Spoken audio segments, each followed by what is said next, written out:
already. If you have not watched my previous videos, I will urge you to watch that. Today, basically, we are going to learn a very simple way of determining the type of hybridization, a very simple strategy or a formula we can use in determining the type of hybridization in the molecule. So, having said that, let's pick a normal way.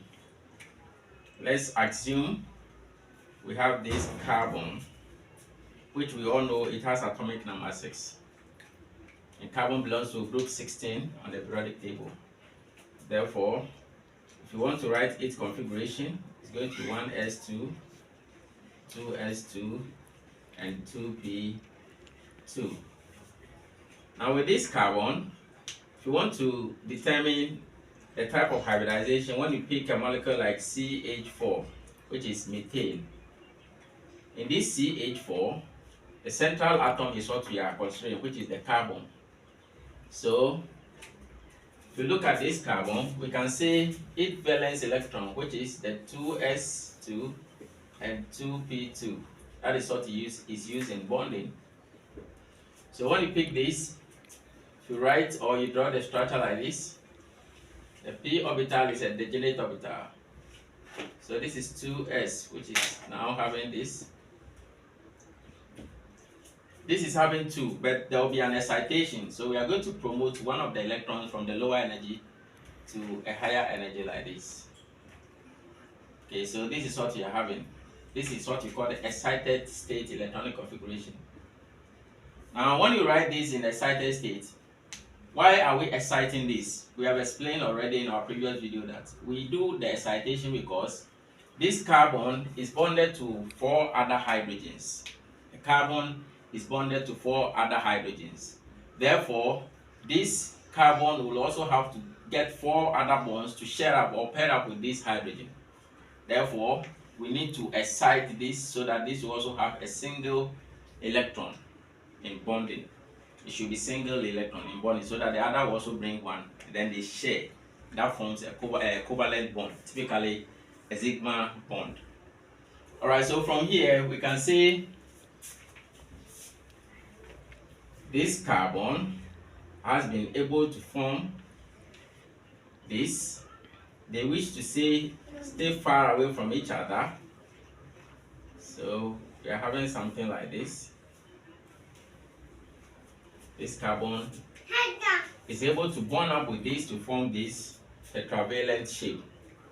Now, where are my hydrogens? The hydrogens are having their spherical in shape like this. So they will come and then share with this carbon, the central atom.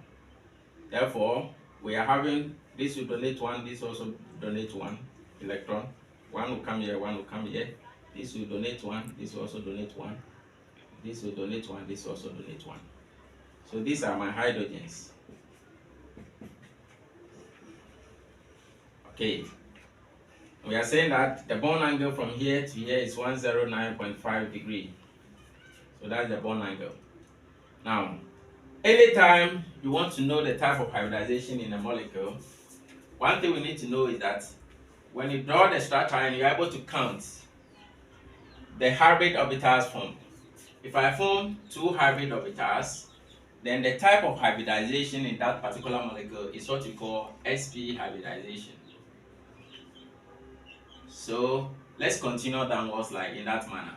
If I'm able to form 3 hybrid orbitals, the type of hybridization there is what we call sp2 hybridization. If I'm able to form 4 hybrid orbitals, the type of hybridization there is sp3 hybridization. If I'm able to form 5 hybrid orbitals, I form what we call sp3d hybridization. If I'm able to form 6 hybrid orbitals, I form what we call sp3d2 hybridization. If I'm able to form 7, I form sp3d3 hybridization in that order. So anytime you form the number of, if you're able to get the number of hybrid orbitals, it will easily give you a trick to know the type of hybridization there. So in CH4, if you want to determine the type of hybridization in CH4, which is methane, we then come and count the number of hybrid orbitals around the central atom, which is we have 1, 2, 3, 4. So you go to the board and find out the type of hybridization.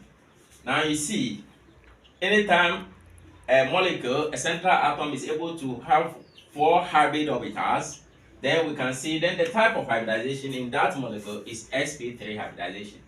Therefore, we can say that the type of hybridization existing between methane is sp3 hybridization. And anytime it is sp3, we can talk about the bond angle. The bond angle there is 109.5, and then the shape of this, anytime it is sp3, the shape there is called tetravalent. So this is tetravalent in shape.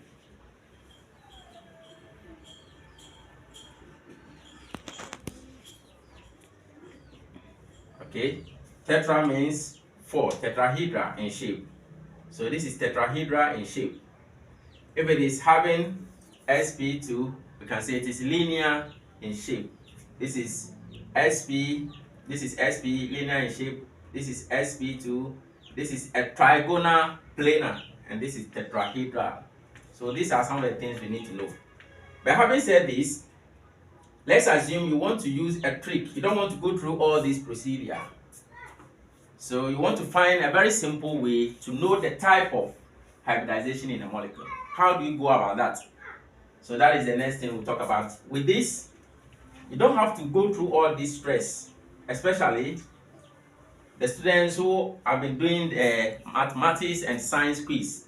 My dear maths and science quiz students, if you are given a molecule, there is no need for you to go through all these procedures. But there is a very simple way, which we are going to learn, a very simple trick or a very simple formula, which you can use to get the type of hybridization in a molecule. Now, what's the formula? So here, if you want to know the type of hybridization,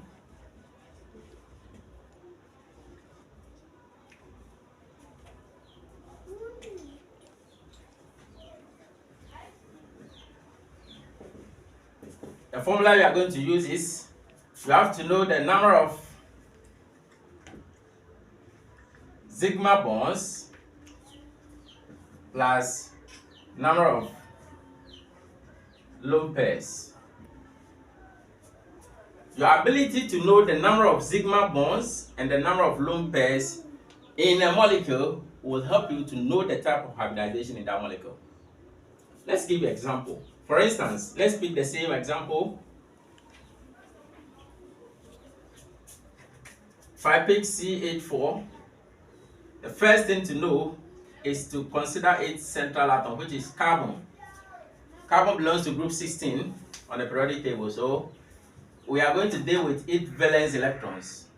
So if you pick the valence electron, we know it has 4 electrons. So let's represent that with dots. So this is carbon. That's 1, 2, 3, 4 electrons at its outermost shell. So with this 4, this hydrogen or the other atom bonded to the carbon will form a covalent bond with it. So let's look at this. This will form the first covalent bond. This is carbon forming the first covalent bond with hydrogen, forming another covalent bond here, forming another covalent bond, forming the last covalent bond. So the bonds formed here, they are sigma bonds, because there is what we call a head-on overlap or an axial overlap of these atomic orbitals. So with this, you can see, if you want to use the formula, which is the number of sigma bonds plus number of lone pairs. When you pick the central atom, carbon has no lone pairs, so we can only use the first aspect of the formula, which is the number of what? Sigma bonds. So how many sigma bonds are found here? 1, 2, 3, 4. So we have 4 sigma bonds. But there's no lone pair, plus 0 lone pair. So at the end of the day, we are having 4 as our answer. So when you get 4, you come to the charts to determine the type of hybridization. So when you come to the charts, an atom with 2 hybrid orbitals form sp hybridization. So it's not part 3 form sp2. This is 4. So automatically the type of hybridization in methane, CH4, is sp3 hybridization. Therefore, we can also say that the bond angle between this methane is 109.5 and the shape of this methane is tetrahedral in shape. So these are the things we need to consider. However, let's look at another example. Let's assume we are given something like H2O, water.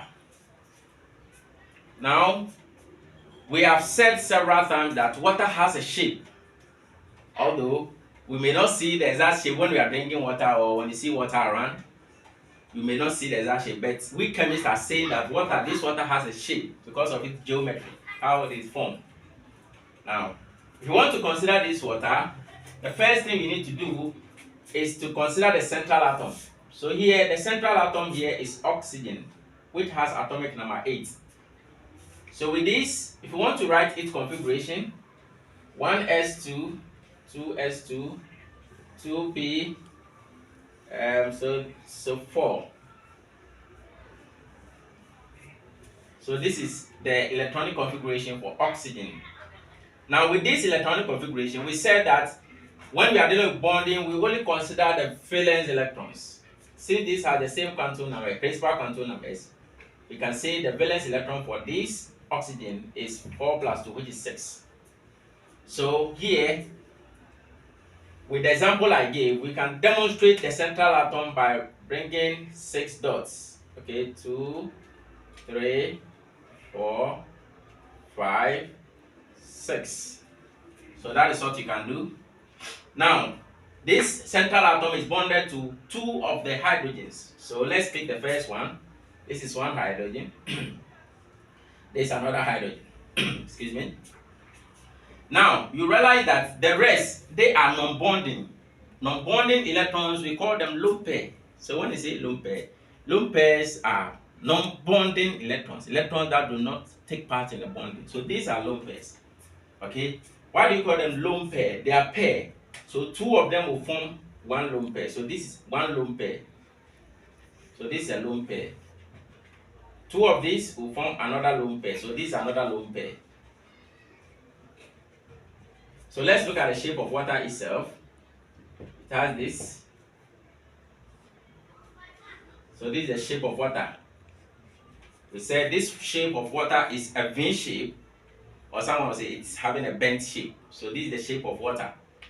Now, with what we are seeing here, if you want to know the type of hybridization, we said the formula is the number of sigma bonds. So how many sigma bonds are here? 1, 2. Plus the number of lone pairs. How many lone pairs are here? 1, 2. So in all, we are having 4. And when you get this 4, you go back to the chart and check the type of hybridization in there. So we come back to this. So we can say that the type of hybridization existing in water, which is H2O, is sp3 hybridization. So we can say, now when we want to talk about the bond angle, the bond angle is very important in this situation. We know that anytime something is 109.5, then we can say it's having a single bond. But this water will not have the same bond angle. Let's compare this very well. This will not have the same bond angle. Why? Because this has lone pairs. So anytime you have a lone pair, every lone pair is equivalent to 2.5. Every lone pair is equivalent to 2.5. So if I want to know the bond angle in water, I just have to look at the number of lone pairs in this. We have 1, 2, so we have 2 lone pairs. So 2.5 plus 2.5 will give us 5. Okay? So as soon as you get the 5, subtract the 5 from the original bond angle of all sp3 hybridization.